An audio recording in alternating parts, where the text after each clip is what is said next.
Hi guys, you're welcome back to this channel. Today I'll be teaching us how you can make this high-low pleated, you can call it peplum, you can call it flounce.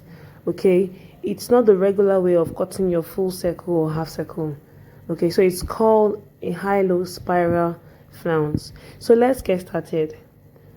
Now to make this flounce, you're going to be needing your pattern paper, or you can draw this directly on your fabric, but I always like to work with pattern papers. Okay, so you divide your pattern paper into two with a line like I've done like this. Okay, then you're going to determine your radius. Now for the radius, the longer the radius, the less the folds. So I'll just be working with 2 inches. When you want to make yours, you can reduce the radius to something smaller or longer. It depends on your choice actually. So I'm just marking 2-inch round. That is going to be my radius. Okay,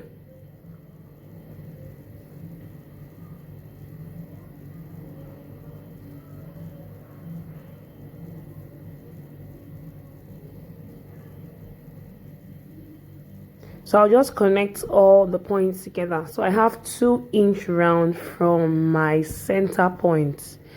I started marking 2-inch from the center point. So I'll just draw a circle like this. Then I'm going to draw an horizontal line like that. So I'm going to extend the lines to form my quadrants. So now I have 4 quadrants. Okay, now next thing is to determine the length of the flounce. I'm going to be starting with the shortest length. The flounce is high-low, so you start with the lowest part. Okay, and then you connect to one part of this smaller circle. But first of all, you're going to mark the length of the flounce. So let's say you're working with 3.5. Okay, so I'll just mark 3.5-inch round.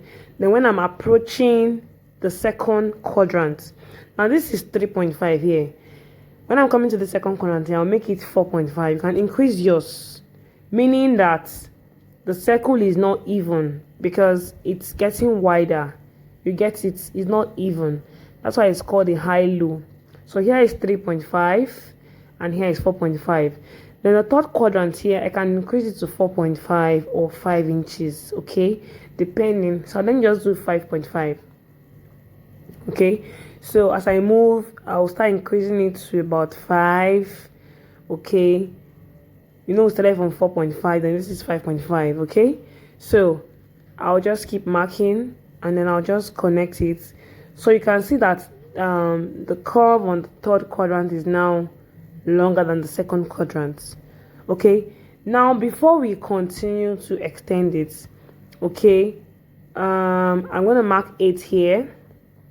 Okay, and then same thing, I'll extend it. All right, so you can see that the curve on this other quadrant now is longer than the third one.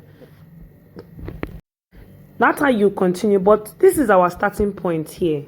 Okay, our starting point was 3.5. So I'm going to get my curved ruler now and link my starting point to the smaller circle.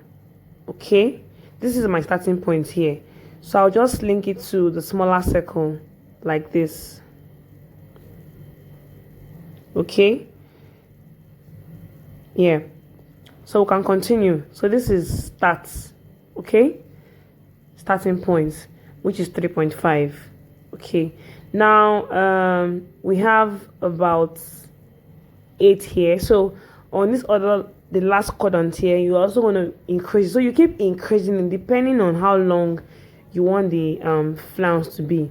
So you keep increasing, so that way you're going to have a high-low flounce. So I'm just going to extend this. I'll extend it towards the fourth quadrant. Then you start all over again. You connect it back to the first quadrant. But because my paper is small, okay, I might not be able to go around again And meanwhile, this is just an illustration. If you want your own to be longer, you can add more paper and then extend, keep going around, but you should increase the the length of the flounce. Okay, so let me just stop here. So this is stop. All right. Okay, so you can see where we started from, and that is where we stopped. Okay, so now you are going to place this on top of your fabric so that it will be easy for you to cut out.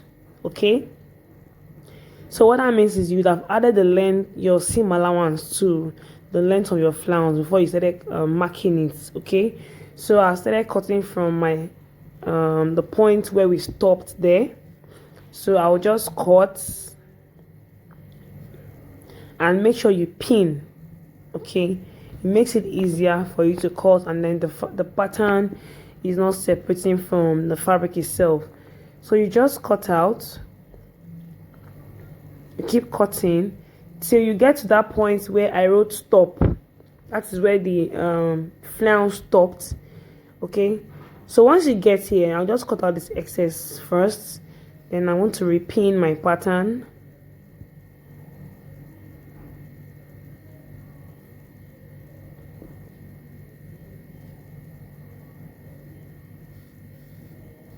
Okay, so I'll just keep cutting. Now I'll cut off the excess from where the point where we marked we demarcated the stop line. Okay, so I'm cutting off the excess, you understand? So we don't need that part again. So I'll just keep cutting round the circle.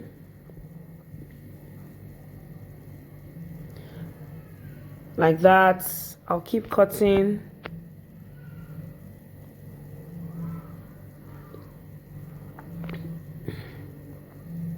You keep cutting till you get to the end of the circle. All right, so if you want a longer flounce, increase the markings on the quadrant. Okay, so here we are done. So I'll just detach the paper from the fabric. Now I'll be creating the pleats on the paper now, though the paper might not give us exactly what we want, because you can't compare paper to fabric. Okay, but I'll just explain how you're going to create the pleat. So for this starting point here, you can just cut off that curved part. This is our starting point here, so I'll just cut off that curved part. So this is going to be where the peplum will start from. Then you start to create your pleat, and then the pleats should be inverted. That is one pleat facing the other. So like I said, the paper might not really do justice to the explanation, so I might just have to go ahead and pleat the fabric on my dress form so that we can have a better view. But this is how you're going to be creating the pleats. You can see.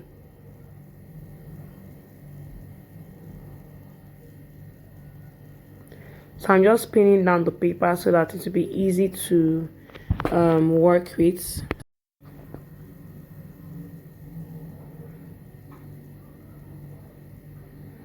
So like I said, creating the pleat on the paper will be like a challenge. So let me just show the pleated fabric on my dress form. Yeah, so this is what you're going to have. You can see that the flounce is increasing in length as you go down.